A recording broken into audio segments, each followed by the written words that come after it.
රොමේනියා work visa interview එකේ වැඩිපුරම අහන ප්‍රශ්නයක් තමයි what is the nature of your company? ඔබේ කම්පැනි එකේ ස්වභාවය මොකක්ද කියන එක. ඉතින් කොහොමද මේක අපි ඉන්ටර්නෙට් එකෙන් හොයාගන්නේ? සරලවම ඔයාලගේ මොබයිල් ෆෝන් එකේ තියෙන වෙබ් බ්‍රවුසර් එකට ගිහිල්ලා මෙන්න මේ විදිහට සර්ච් කරගන්න. activities of තමන්ගේ කම්පැනි එකේ name එක ටයිප් කරලා රොමේනියා කියලා ටයිප් කරලා සර්ච් කරන්න. උදාහරණයක් විදිහට මම Monzo Group SRL කියන කම්පැනි එක nature එක මෙතන සර්ච් කරනවා. එතකොට මම ටයිප් කරන්නේ activities of Monzo Group SRL Romania කියලා. එතකොට Monzo Group SRL කියන තැනට තමන්ට අවශ්‍ය කම්පැනි එකේ නම ගහලා ඒකේ අගට SRL කියලා තියෙනවා. ඒ කොටසත් ගහලා සර්ච් කරගන්න.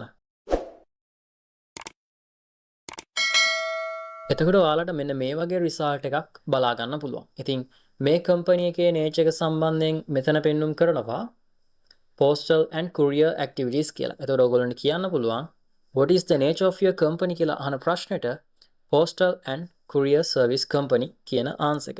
ඒ වගේ තමන්ගේ කම්පැනි එකේ නම ගහලා මෙන්න මේ විදිහට සරලවම කම්පැනි එකේ nature එක නැත්නම් සමාගමේ ස්වභාවය අපිට හඳුනා ගන්න පුළුවන්.